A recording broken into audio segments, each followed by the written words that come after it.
Ah, Spain! Just thinking about it brings up images of flamenco, incredible food, and all that sunshine, right? Whether you're picturing yourself wandering through Barcelona or chilling on a beach on the Costa del Sol, you know you're in for an adventure. But, the best adventures are the safe ones.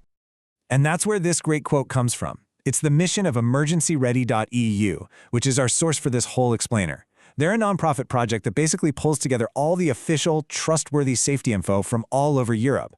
The whole idea is to give you, the traveler, the knowledge you need before you go, so any potential hiccup stays just a hiccup and doesn't turn into a crisis. So that's what we're doing today. We're diving into their official guide for Spain, breaking it all down so you can travel smart, stay safe, and focus on having an amazing time. All right, let's get you ready.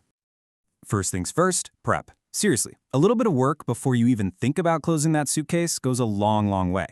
And a lot of it starts with a phone that's probably in your hand right now. Okay, here are 3 super simple but absolutely crucial digital steps. 1. Download the My112 app. It's totally free, and if you have to call for help, it automatically pings your exact GPS coordinates to the emergency operators. Game changer. 2. Make sure your phone's emergency alerts are turned on. This is how you'll get the official ES alerts for big stuff like wildfires or flash floods. And 3, the old school classic for a reason, make copies of your passport and license. Keep a digital copy in your email or cloud and a paper copy tucked away somewhere totally separate from the real ones. All right, now what should physically go in your bag? A Type F plug adapter is a must-have. If you're going in the summer, a sun and heat kit isn't just a suggestion, it's essential.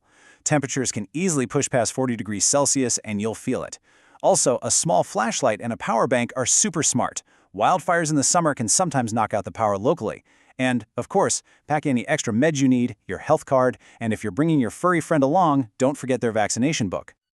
Okay, you've made it. You're checked in, you've dropped your bags, and you're ready to explore. Let's talk about staying sharp in Spain's incredible and incredibly busy cities. So, let's get some perspective here. The good news is that overall crime in Spain has been on a downward trend. But, and this is a big but, theft still makes up almost half of all crimes reported in cities. What does that mean for you? It means your biggest risk, by far, isn't some scary, violent encounter. It's an opportunistic thief looking for an easy target.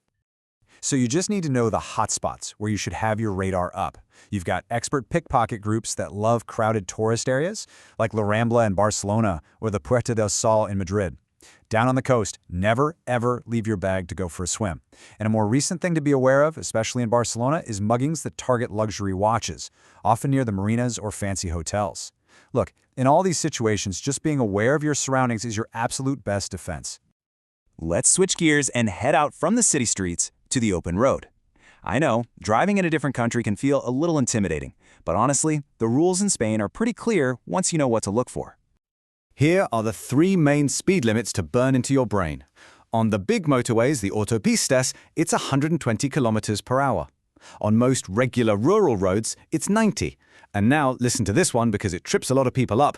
On single-lane streets inside cities, the limit is now just 30 kilometers per hour. It's a newer rule, so be really careful with that one. Now about drinking and driving.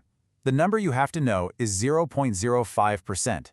That's the legal blood alcohol limit. And just so you know, that's stricter than places like the UK or the US. So the only real rule here is to be incredibly careful, even if you've only had one drink. And hey, a really important heads up for anyone planning a trip soon. The government has already greenlit a plan to drop that limit even further, down to a much tougher 0.2 grams per liter. That's expected to kick in sometime in 2025. So honestly, the best policy is just the simplest.